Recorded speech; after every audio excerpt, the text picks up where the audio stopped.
Because Ontario's capital city is bigger than most Canadian provinces, some people think it ought to have a different and, yes, more influential say in its own affairs. They would like Toronto to become a so-called charter city. How would such a status change life in the 416? Let's ask Doug Earle, who is on the Charter City Toronto Steering Committee, and Tricia Wood, professor of geography and co-founder of the City Institute at York University. Good to see you two here in our studio. Thanks for coming in. Start us off. What's a charter city? A charter city, in this instance, or what everyone is really focused on, is basically getting some kind of home rule for local democracy. So in many ways, what we had and still have to a certain extent with the City of Toronto Act of 2006, but I think what we're looking for now is something that has a little bit more autonomy. Make it a little bit more difficult for the province to take parts away without our consent.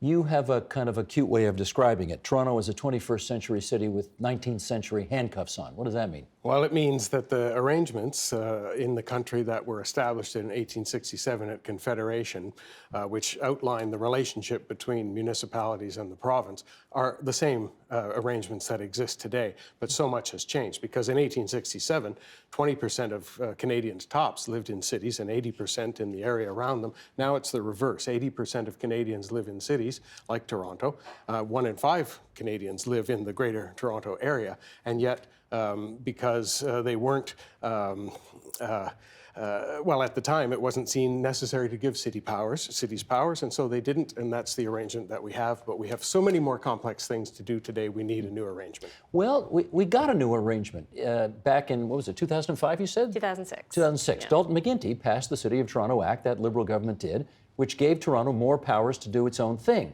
Did that not do the job? Well, in many ways, it did do the job. At least in terms of the main issue right now in the wake of Bill 5, which is that it did give the City of Toronto the authority to determine the structure of its council and the number of councillors. Mm-hmm. That's what's been taken away. And that kind of raises a larger question, which had not entirely died down, which is what is the relationship between a city of this size within a region of this size and the province? Is it, as you said at the beginning, is it so large that it should have even more authority that it does? And even in terms of taxing powers, like there's some taxing provisions given in the City of Toronto, but as we know from the toll conversation, in some instances, the city still has to go ask the province for permission. As John Tory famously said, cap in hand with short pants on to Queen's Park. Yeah. Any other cities in Canada or the United States that have this status? So there are many charter cities around the world. In Europe and in the United States, there are hundreds, I believe, certainly over 100. One of them is Los Angeles, and it has a very robust city charter where it cannot be changed by the state, for example. It's entrenched in the state's constitution, but it requires a referendum of voters to change it.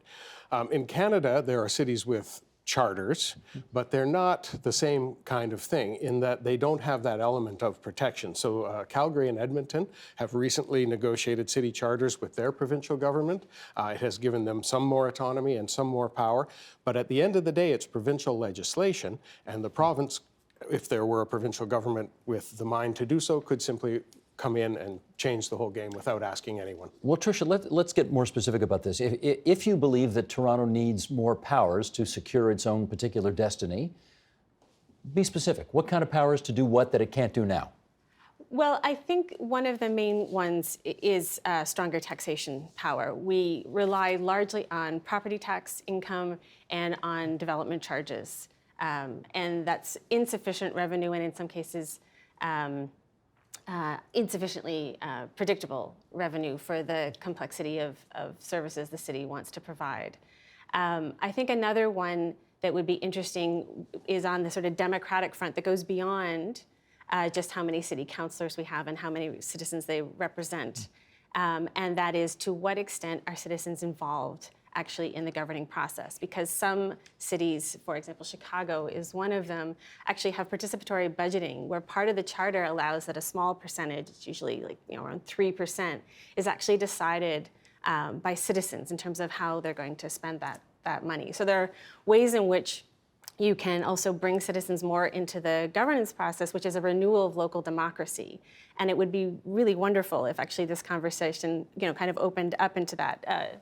You mentioned also Los Angeles. One of the things that came out of their last charter revision was a Department of Neighborhood Empowerment, and there are people who are employed by that, and their task is specifically to go out and improve public engagement. Okay, let me put the democratic empowerment part to the side for a second and go back to the taxation part, which may be of more interest to some of the people watching this right now.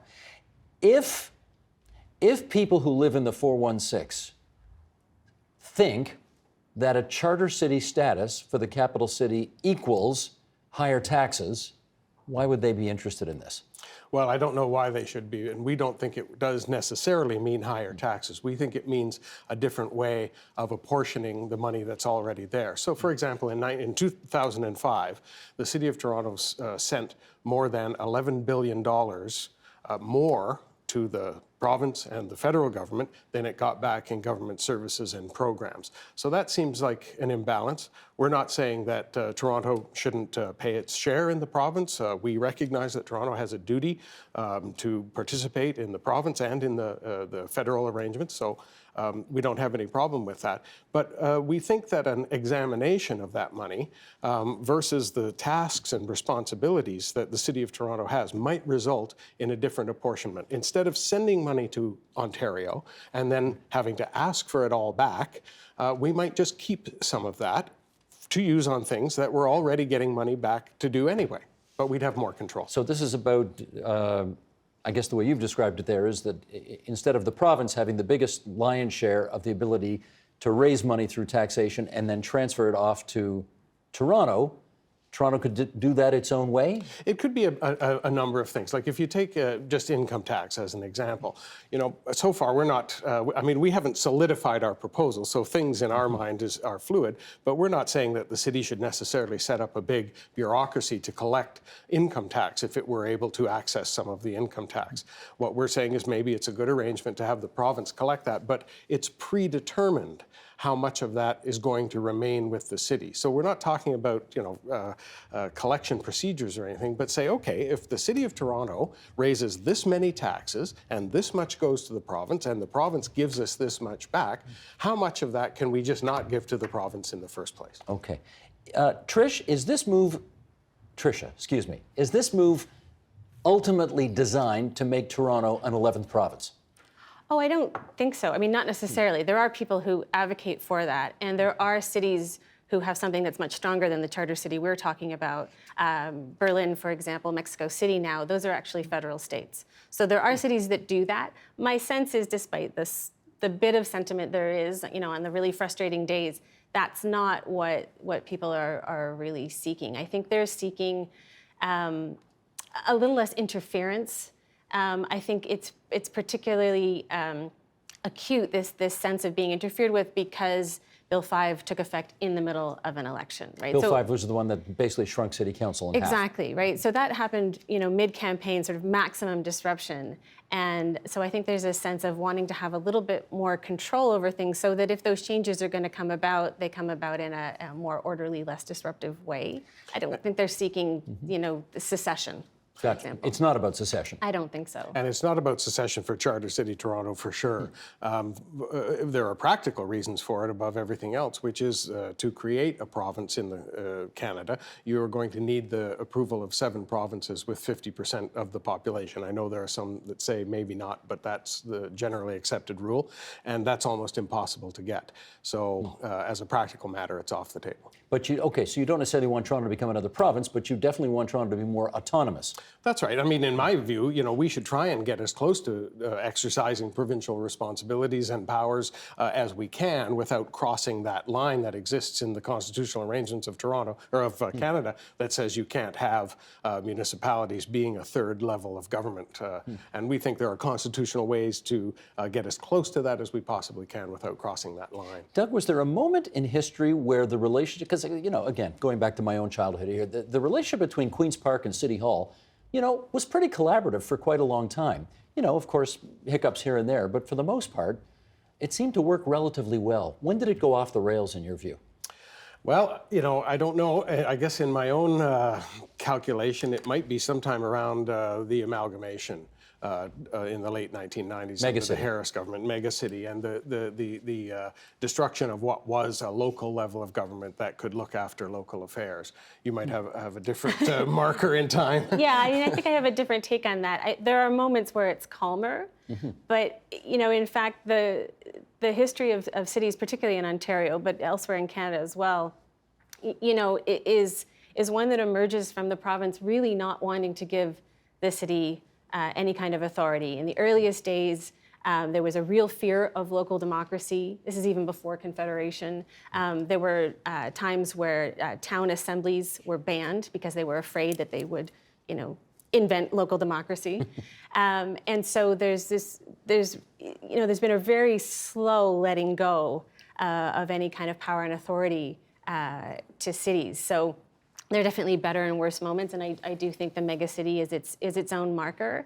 But there's no real deep history of a positive, supportive relationship of cities, and especially not the city of Toronto. I don't know. I seem to remember the days of Bill Davis and Paul Godfrey getting along pretty well and making things work. I think there absolutely are moments, where certain people who come from sort of similar backgrounds, do see their fates aligning and they get along quite well. The same is true for premiers and prime ministers, right? And then there's a shift in perspective and suddenly they don't get along so well. John Robarts and Nathan Phillips. Anyway, I could go on, but I'm boring everybody already. What legislatively, Doug, has to happen to give effect to Toronto becoming a charter city if it were to happen? So we say two things. One is that there needs to be a city charter negotiated between the city and the province, and then that needs to be passed as provincial legislation.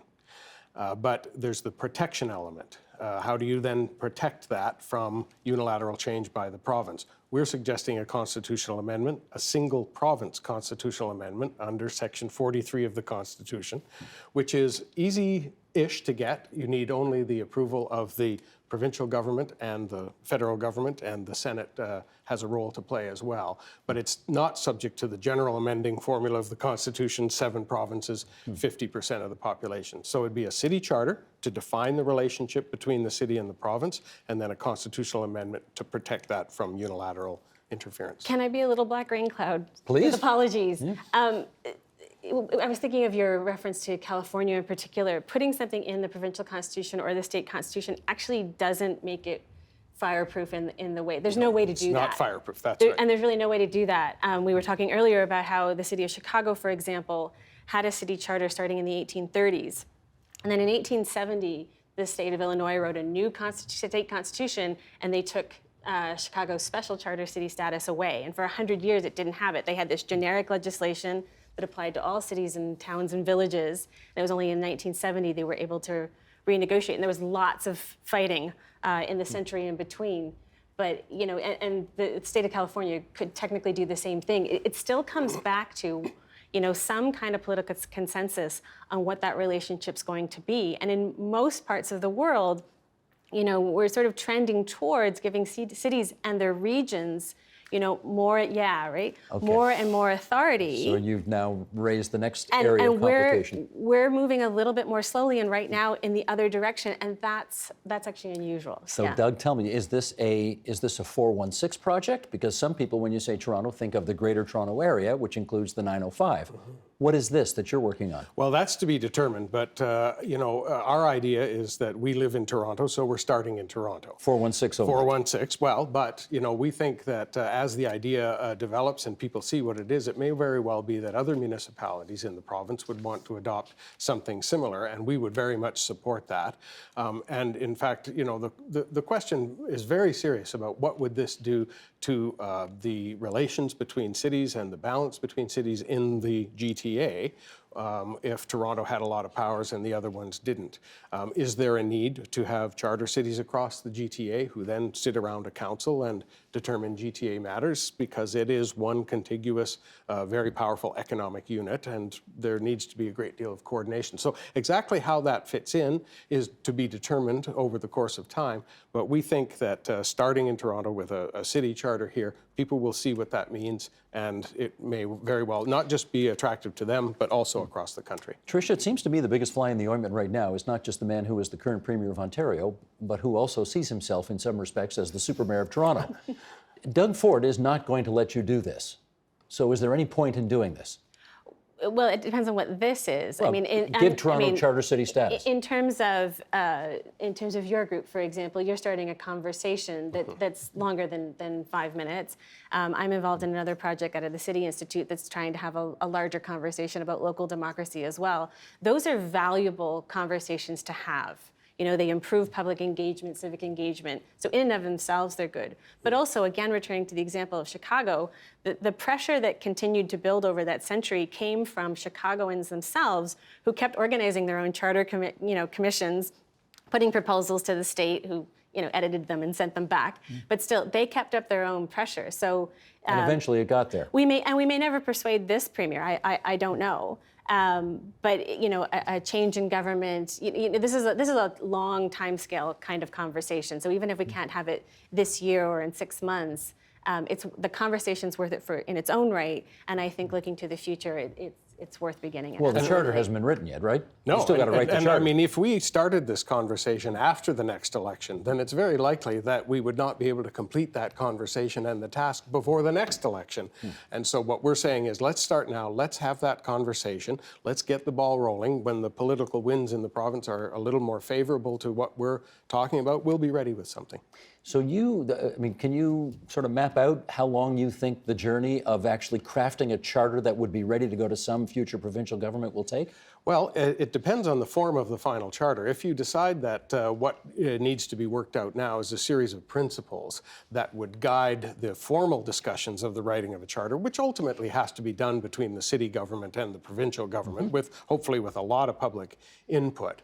That's how that would come about. A couple of years anyway, right? At least. At least a couple of years. Well, and I think that, we're not in a hurry. We're taking our time. We're assembling a group now, which we're just calling a working group, which is going to get together about 24 people who have some expertise in municipal affairs, hopefully representative of the city in a lot of different ways. We're going to sit around a table and hash some of this out. What are the principles that we would want to see in a city charter? And how, are there specific things that we would want to see? It's very much a new idea. We've only been doing this since December, and we've been very respectful of the process in that we don't want, our steering group to come out and say, this is a city charter and it's all settled and that's how it's going to be. We want to consult with people, bring them around a table, get something going as a conversation starter, then take that to the public, see what they think. Gotcha.